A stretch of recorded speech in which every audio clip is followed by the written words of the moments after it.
Woohoo. Live streaming to YouTube. How did I get so lucky? How did you get so lucky? How did we get so lucky? Woohoo. Okay.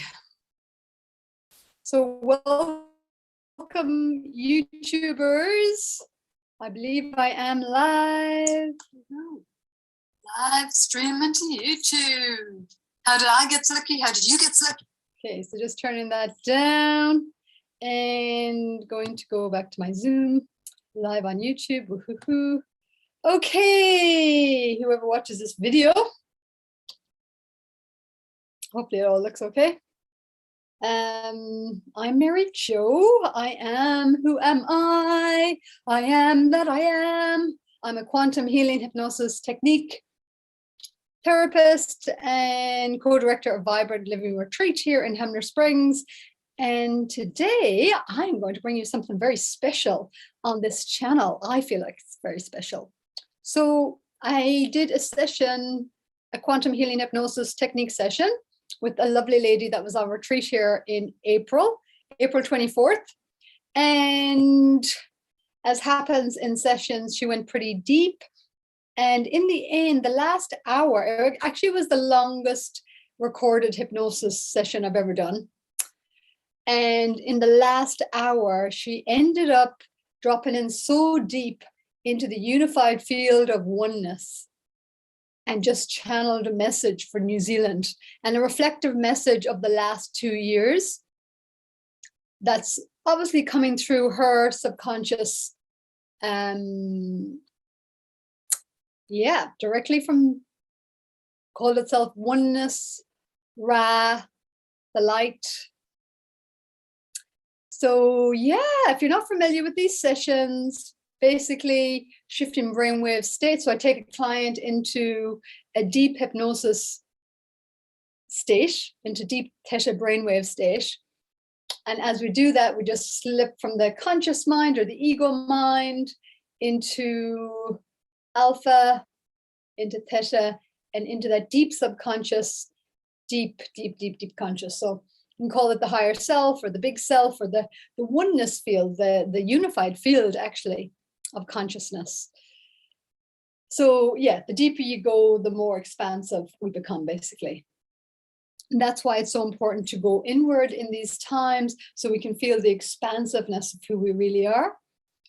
And these sessions are really about a way to tap into that bigger self or broader vision or expansive consciousness of who we really are and be able to heal or reconcile whatever is required.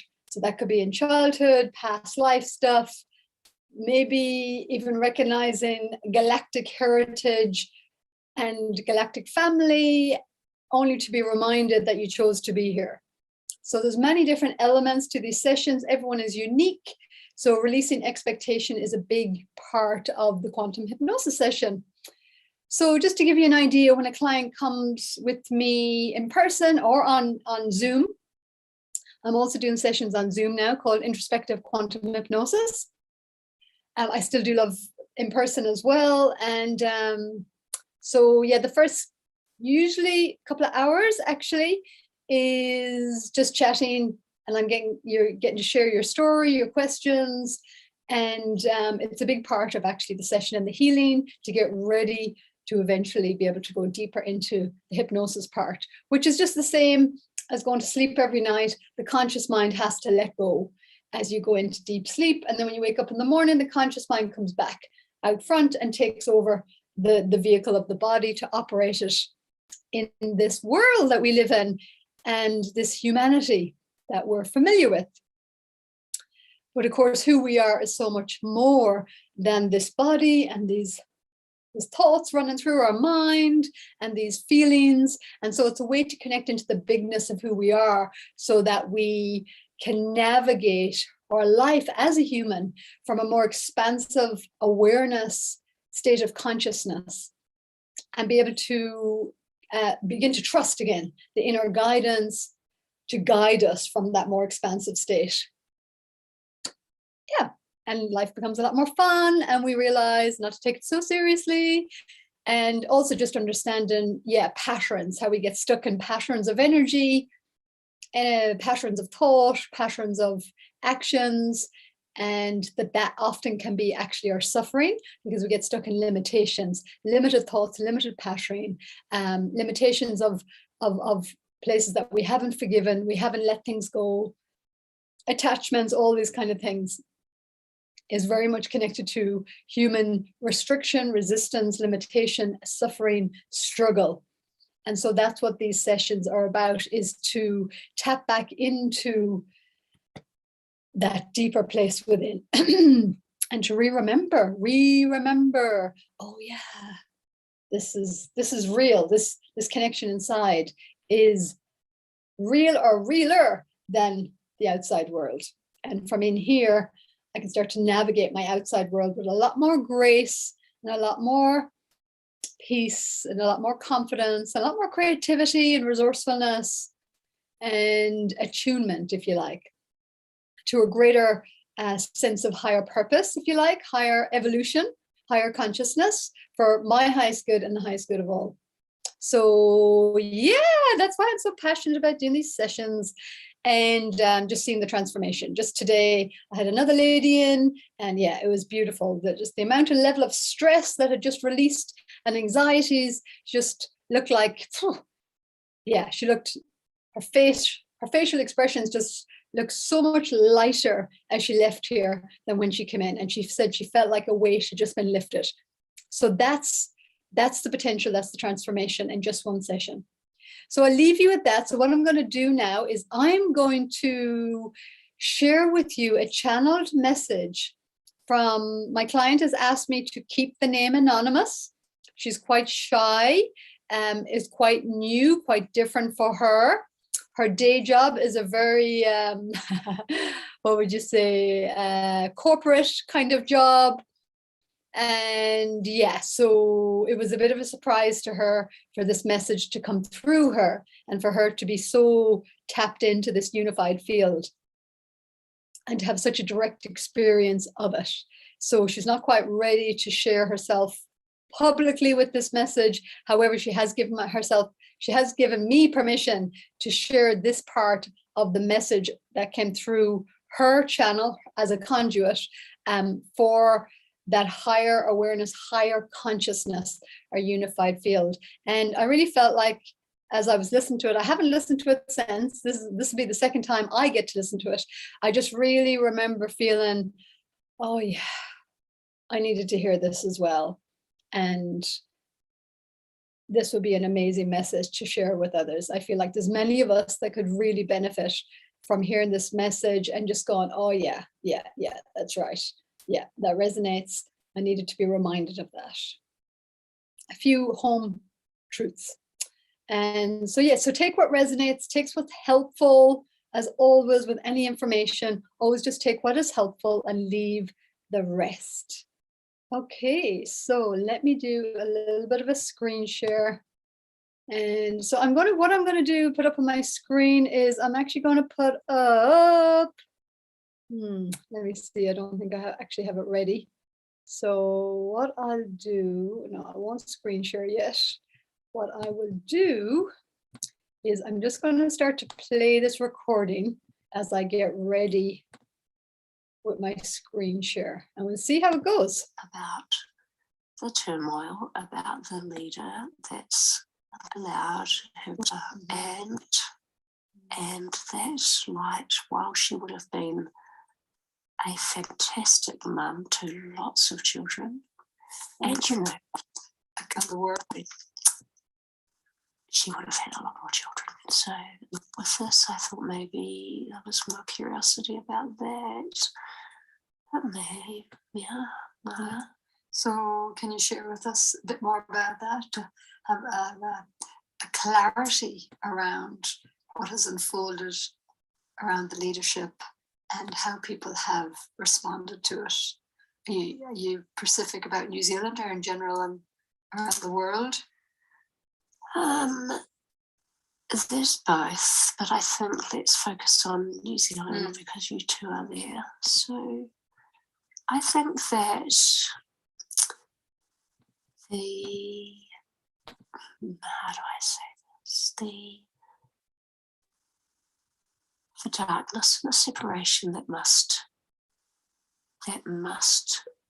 occur for togetherness and integration to then occur, has to manifest in the physical human world. There have been lots of attempts through the ages to create enough separation that there would be a collective response. You can think of a world war where the most human of things happened. I say that because it's only humans could do what humans did. The soul beings had to be in those humans to allow the experience to happen. So you know what happened in that situation. But humanity has this ability to very, very quickly forget, to very, very quickly just look the other way, to quickly scurry on about their business and either be glad it didn't happen to them, sorry it happened to someone else, or all the other human emotions that happen around that, the good, the bad, the love, the hate, the perpetrators, the victims, all of, there's a whole human experience that happens there. And so,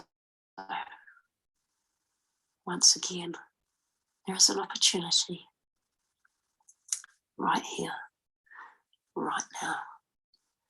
And remember that now is not a moment, now is a moment. There is an opportunity, having just created once again a separation,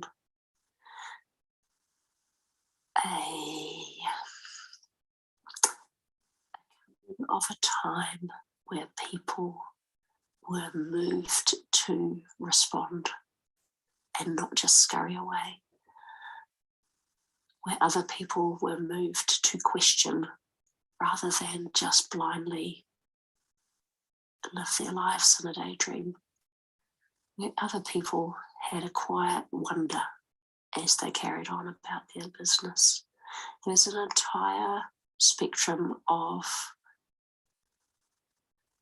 outcomes that have happened from this. So I could talk about the looking forward, but let's look at these 2 years. In order for now and the forward to be available on the human realm, we had to have, it's not 2 years, it's let's just think about these last couple of years where in this country, as a collective, there had to be choices made that affected the whole. Individual and small groups had to make, due to their position, due to the constructs that you humans put in place to run your societies. It fell to a person, a group of people, to make decisions for the collective whole. Guess what? The collective whole normally operate as a whole, but as many individuals in a whole, as a symbiotic, breathing organism, living organism, but necessarily in the human form, made up of lots of individuals. And while the society constructs that you must for a human put in place are necessary, are absolutely necessary. The difference between civilization and chaos, between civilization chaos, I guess, you must have that, and normally they can operate around the fringes, because the organism, the living, breathing organism that is, in this case, New Zealanders, know the rules, have the social construct, and can operate freely within it. I say freely. Free will. Free will is a whole nother conversation. But let's say they operate freely within it. In order for now to happen, a very, very big had to happen. Here had to happen. From here had to happen. Somebody has to manifest that. Somebody has to channel that. Somebody, some way that has to become into human form. The form that this country has to make that happen is through a government. The way a government happens is the people vote for them. The government stands right here, right now. There is this particular group of people who are in this government. I know you put labels on them, but you know, they're just a group of people who thought they were going to come and make a difference. They all have their own soul journeys. They all have their own human and soul reasons for being there. But there they are, in this moment, in this time. And then this happens. And it is called upon for their own soul journey, for their own creating being in this place, in this time, for them to stand up and make decisions that will affect this whole organism that is used to having free will. And when they make rules that the organism and there was never a rule or a decision or a choice or anything that they could make that the whole organism would not be happy with. Because that's not the way it works. Because with light comes dark, with agreement comes disagreement, with acceptance comes the opposite of acceptance. So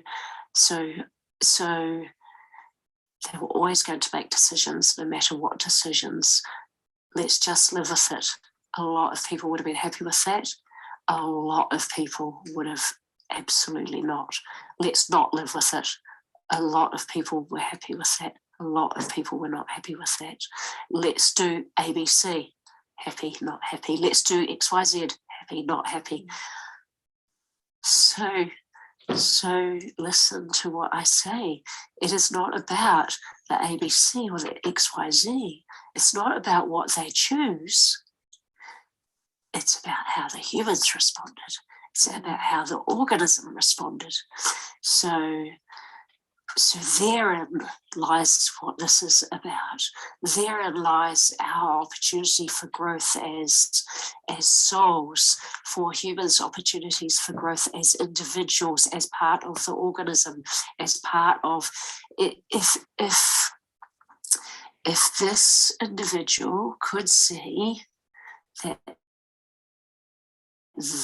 person that they blame for making a rule that this individual doesn't like and doesn't agree with and feels like it is wrong and bad and all the other words that humans can use, they have already missed the point, because that human and this human are one.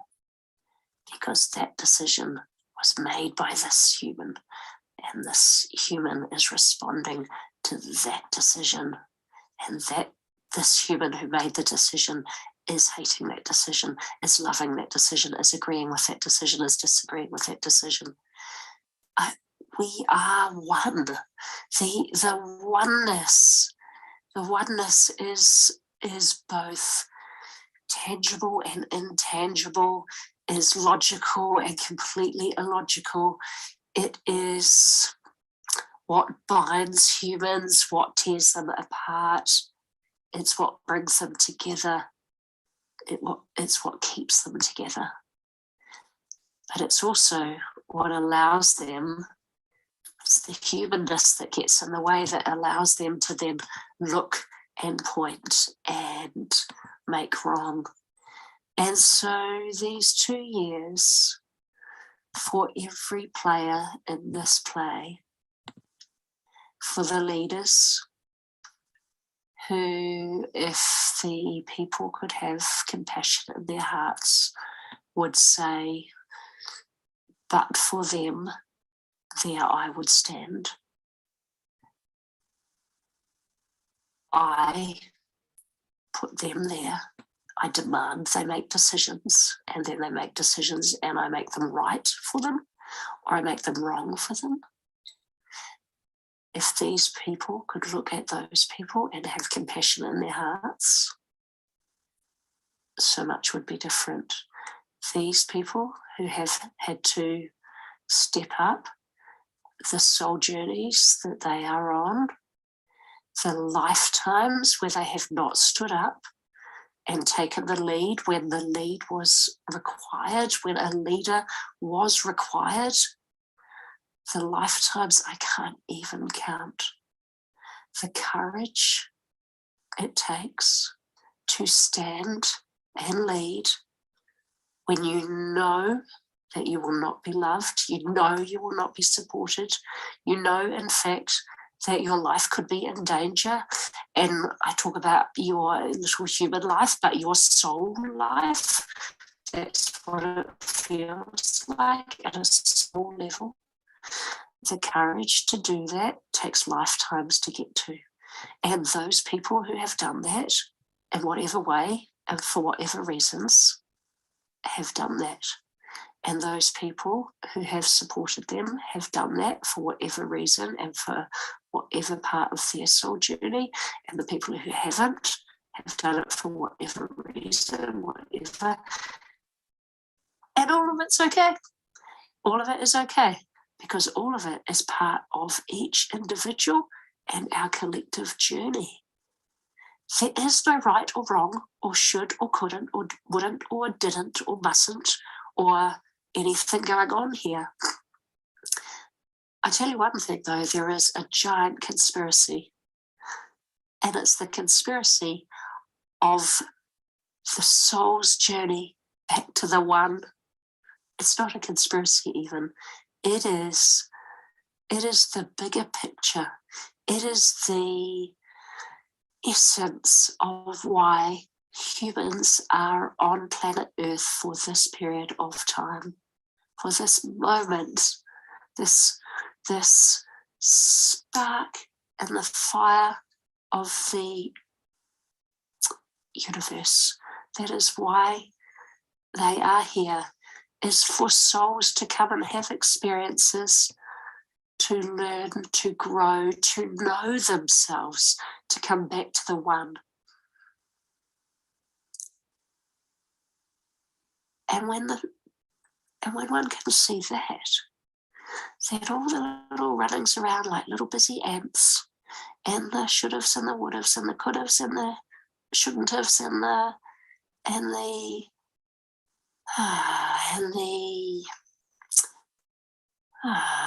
blame, shame game. Anything, pick anything. Shall I wear blue? Shall I wear green? Shall I wear a mask? Shall I not wear a mask? Shall I put on a black shoe or a pink shoe? Shall I drink water or shall I drink alcohol? All of those things are just choices. And they really don't mean anything in the big picture of life. But they are so very serious and so not serious all at the same time. And my one final comment on this would be, remember that this is a journey of discovery. It's a journey of wonder. It's for each soul to come with inherent curiosity, hope, and a gritted determination to grow and learn.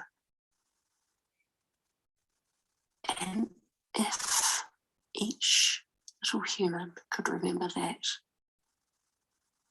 a moment at a time, their journey would be so much easier. That's all.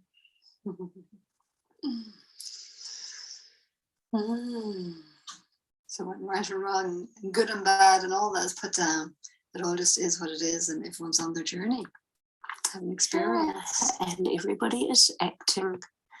Everybody is an actor on the big stage of life. There are no villains, there are no victims.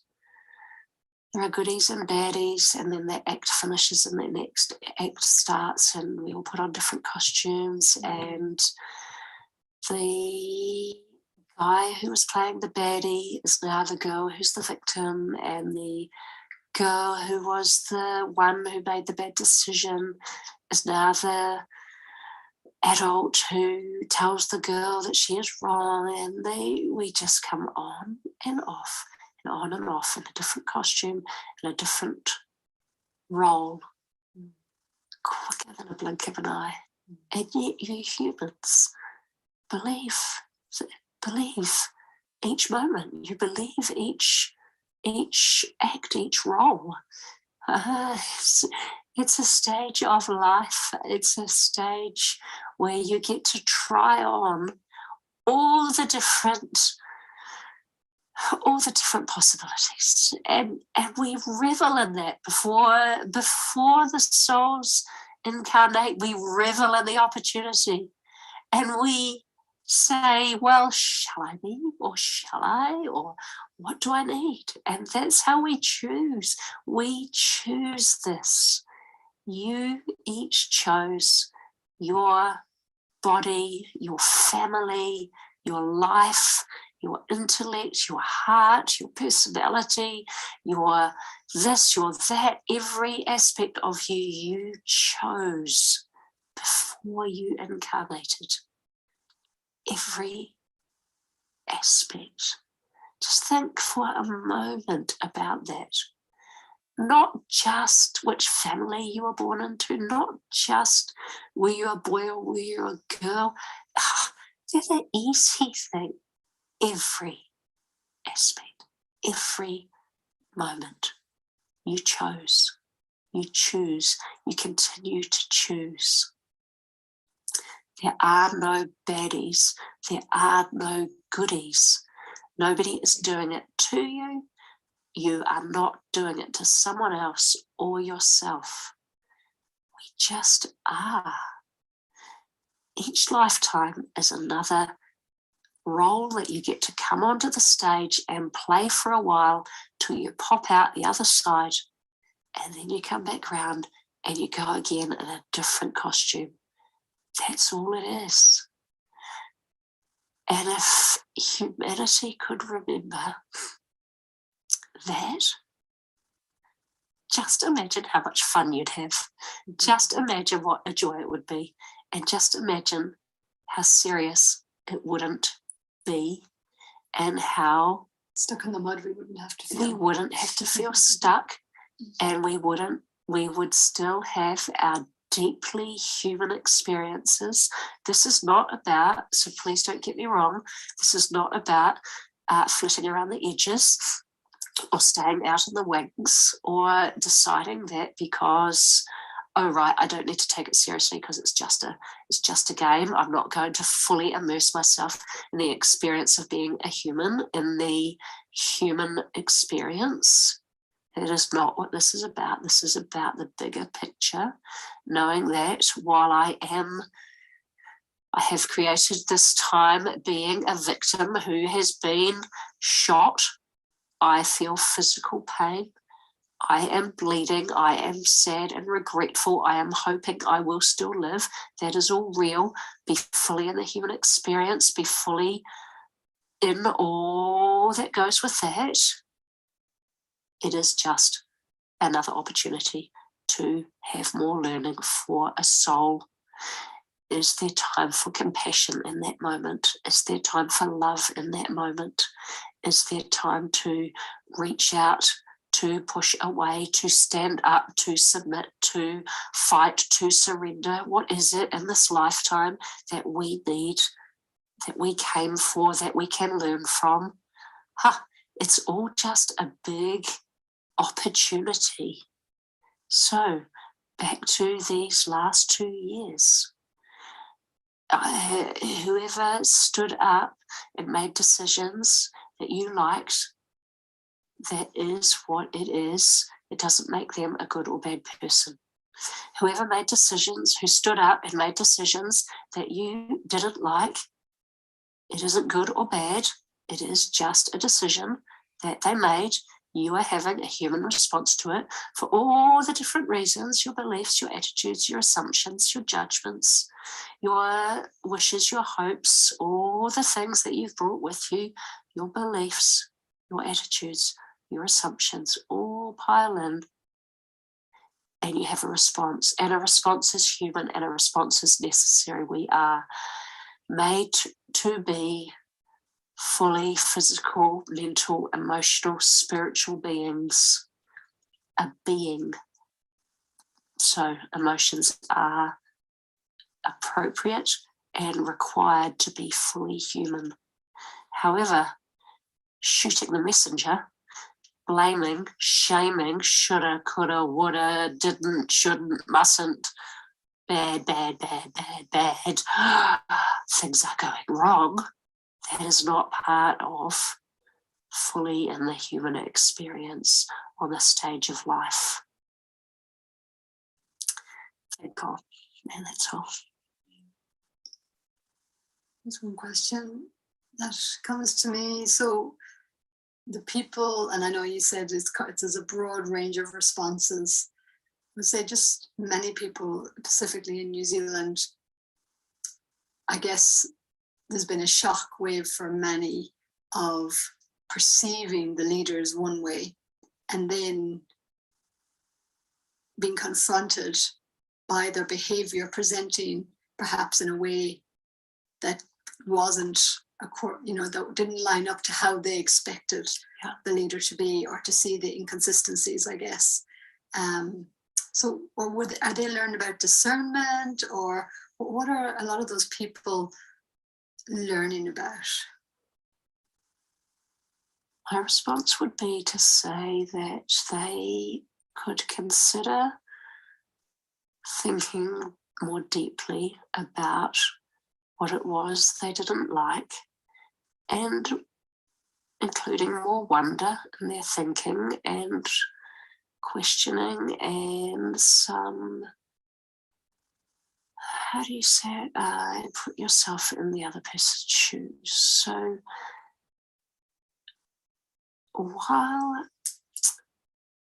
a lot of people have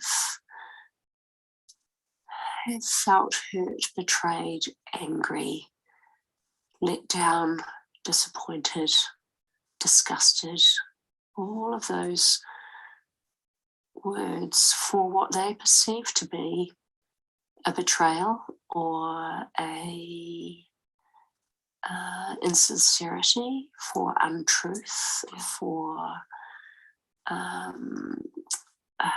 not being upfront, and for saying one thing to another. There is a lot of that, and let me remind you, yes, this is a perfect example of that, but this happens in life. This is a life lesson. It is We do it every day. it is very good. This experience is very good for humans because there is so much that is under the microscope, and there's so much that is very tangible to be able to have the opportunity to grow. So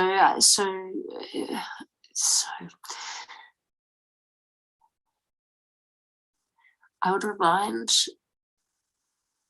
those people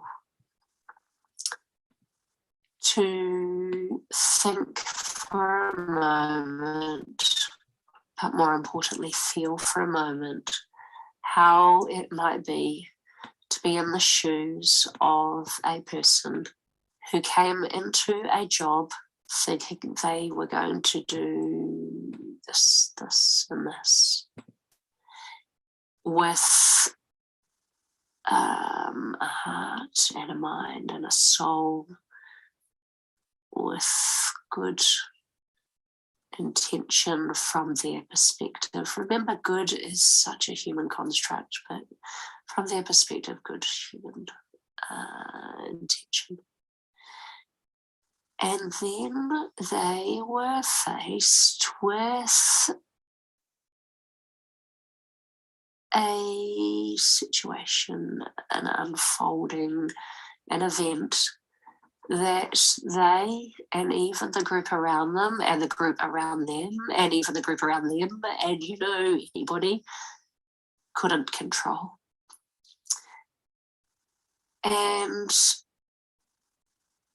But as a figurehead, as a leader, they must front up with one story, whether they agree with it or not, one voice, whether they agree with it or not. It's really a lot of alignment. There's a lot in I think, what I see is behind the scenes, I saw conflict, internal conflict in here and here. The heart and the gut. Yeah, the power and the heart. I saw a lot of internal conflict, but there was a job to be done. There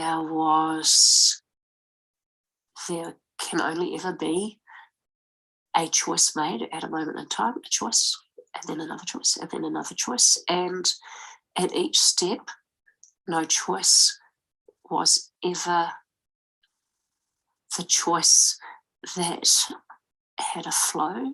Again, think bigger. Again, think bigger. This is not just about this little virus. This is not just about a pandemic. This is not just about anything else that you humans have labeled it. This is about a transformation. This is about an energetic, soul level transformation. So, one soul trying to make decisions on behalf of an entire country, nation, group of humans is never, how do you say, out of their league, is never going to be able to make something that feels right for them. They had to make decisions that would cause separation. Now, of course, this person, these people, they were not, can I just say, they were not badly intentioned. They, in fact, they were the best of a bad deal.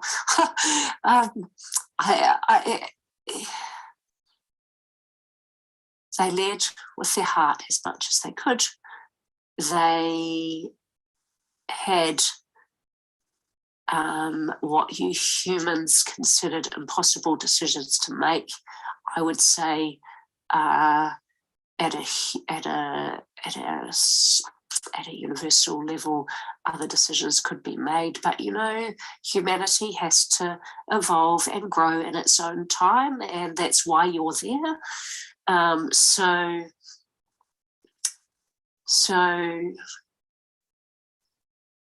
again, I would say to people who stand in judgment, take a moment to consider, how would you have done this differently? And every answer that you come up with, stop for a moment and ask yourself, and would that have made everybody happy? Happy is such a human desire. It is so fleeting. It is deeply necessary and a wonderful part of the human experience. However, it's not a deep soul emotion. That's all I can say on happiness. It is a human construct that is the output of some deep joy, love, compassion, acceptance. From that and many other things comes happiness. How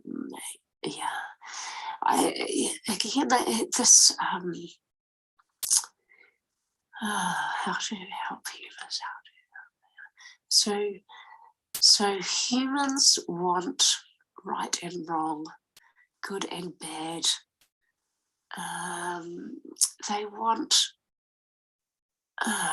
They deeply desire integrity, which is a quality and energy to aspire to and for, because it helps your light shine true. So integrity, yes. There's something that happens where they see a human not doing what they thought they'd been promised or what they said they'd do, or something that makes them feel such upset, I guess, such upset. What's at the core of that upset, actually? Let's go there, because it is, as you mentioned earlier, it's about the response. It's not so much what's happening on the stage. It's really how we're responding to what we're observing on the stage. Yes. So what's at the core of that real upset? I think that's a real core aspect in all of this. Our very beingness, our very, very beingness core. We come from the light. We are the light, the truth.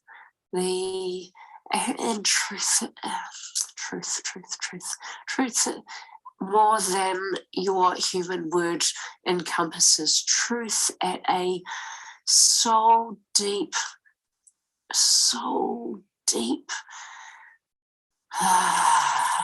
or entire being level truth. We come from that. We come into each incarnation with that. Our light shines bright as we incarnate, and we are drawn back to that. That is where we all want to get back to. That is the purpose of each lifetime, is to come from the light, to gather the experiences, to resolve some issues, to grow as a soul and go back to the light. And the light guides us, whether we see it, whether we feel it, whether we ever in the human experience even acknowledge it. At a soul level, the light is guiding us. And within that light is integrity and truth and honesty and pure love. And when that is not there, so when we experience, and I remind you, when the human experiences, I'm not saying it is there, I'm saying the human experiences something different, the human experiences a lie, then it jars.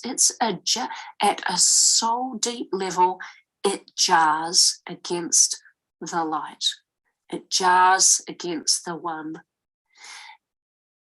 And we have a human response to that. We have a human response, and depending on our beliefs, on our attitudes, on our assumptions, on our upbringings, on our past lives, on whatever, we either say nothing, or we explode, or we blame, or we shame, or we deny, or we resent, or we regret, or fill in all the extra human words, the human range of responses. That's what we do. And that is part of our learning. So again, I remind you, that is not bad either. Being upset about how they handled that pandemic, judging them, it's not wrong. It's part of the human experience if you learn from it. If you learn from it, I learn that my judgment makes me feel like this and act like that and speak like this and perceive like this and interpret like that. There's the growth. But if I look at what's been done and I judge it and I'm angry at it and I say that was wrong because it doesn't fit my beliefs or my ideals or what I think is fair and right and just and the way that things should be, that's me. I've decided that because of all of my history, my upbringing, my beliefs, my attitudes, my assumptions, all of me that's come to this moment, and now I've decided through all of that that was wrong. And that's where I stop and I then blame and shame and change my behavior and act out on it and gather others to support my way of thinking and to pat me on the back and agree with me, and we make them wrong. And can you see what you're doing? You are throwing energy back into the very energy that we are creating for you to move through with compassion and light and love out the other side to unity and oneness and forgiveness and understanding and compassion.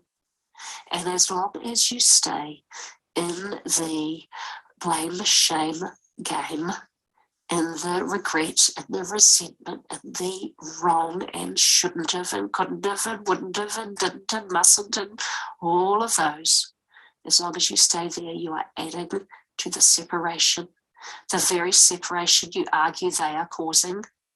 The very separation you argue they are causing, you are contributing to. The longer that you stay there, the more the struggle, the more the pain, the longer the journey home. That's all. You mentioned that we create for you. Who is the we that is speaking and communicating? It's the one. It's the one. It's the one. The we is you. The we is me. The we is her and him and them and they. The we is the one.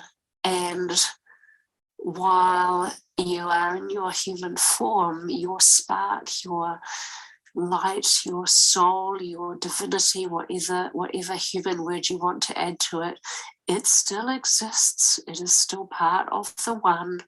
It is still guided. It is still contributing, being contributed to. It is still part of. There is no separation. There is no separation. So I say we are, we and you. I have to find human words to describe it so your human minds can start to understand it, but they're not words. There isn't a word for one. It doesn't even explain it. We are one. It is the light. So it is you, it is me, it is we, it is one. One breath. One breath, one light. And one light, when you say light, can you expand upon what that would mean? For somebody here in life might think of just a bright light or the sunshine. What is light when you say one light? Ah, such a beautiful question. One light, one light. One light is the most beautiful sunset you've ever seen.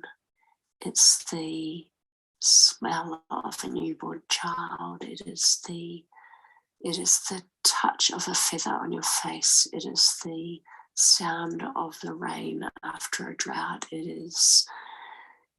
is feeling, it is touch, it is taste, it is smell, it is light, it is air, it is fire, it is water. It is all that you know this far in this lifetime of beauty, of wonder, of joy, of love. It is all of that and much, much, much more. That is light. It is more than energy, but it is energy. It is more than light, but it is light. It is more than sound, it is more than vibration, but it is sound, it is vibration. It is the coming together of all souls that have gone into separation in order to come back to the one. It is the one, the truth, the light. It is all. It is all. So every soul that makes this journey through separation and returns to the one, how does that impact the one, or does it? It does impact the one. The one gains from each soul's experience. The one,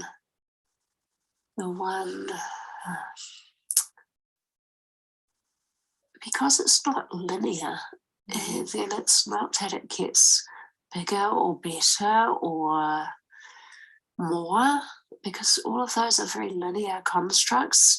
The one expands. It expands. It expands energetically. So not in time and space, but yes, in time and space. Not in size, but yes, in size. Not in depth, but yes, in depth. It has more knowing. It has more Enhanced somehow? It is enhanced. Every lesson that every soul learns, it brings back to the one, and the one is enhanced. It's absolutely enhanced. Yeah. Beautiful, beautiful.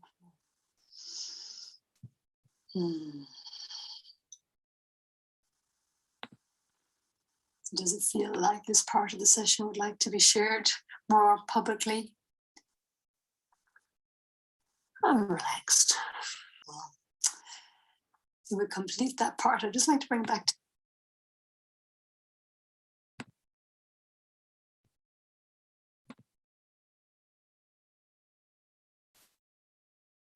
let's see how the light goes. Okay, so I hope you enjoyed that. I know I sure did. Listen to it again. How beautiful is that about the one light? Music to my being. All of it, all of it. And yeah, I'd love to hear about what resonated for you and how you found that message. Remember, take what is helpful, leave the rest. We're all unique souls in this collective evolution. So yeah, take what's helpful, leave the rest. And yeah, if you'd like to share anything in the comments, that would be amazing. And if you are interested to book a introspective quantum hypnosis with me online on Zoom, you can drop me an email at info@vibrantliving.co.nz or go onto my website, www.vibrantliving.co.nz. And if you look for DESPA drop-down menu, you'll find the Quantum Hypnosis page.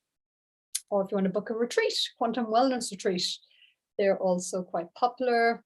And the lady who channeled this message through her own quantum hypnosis session was here on a 5-day retreat with us, wellness retreat, detox wellness.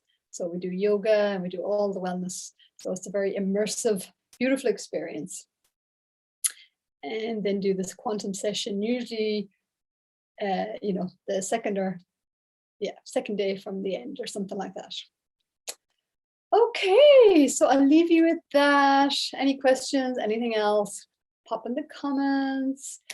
Much love, my fellow incarnated souls on earth in these bodies that get to touch and taste and smell and hear and see, and remembering that it's all a beautiful gift of being here. And yeah, choosing. Amen, namaste. And I'll end it there. And thank you so much, the person who allowed me to share this. Thank you so much. You know who you are. I'm going to be sharing this with you to get your thumbs up on me sharing it publicly.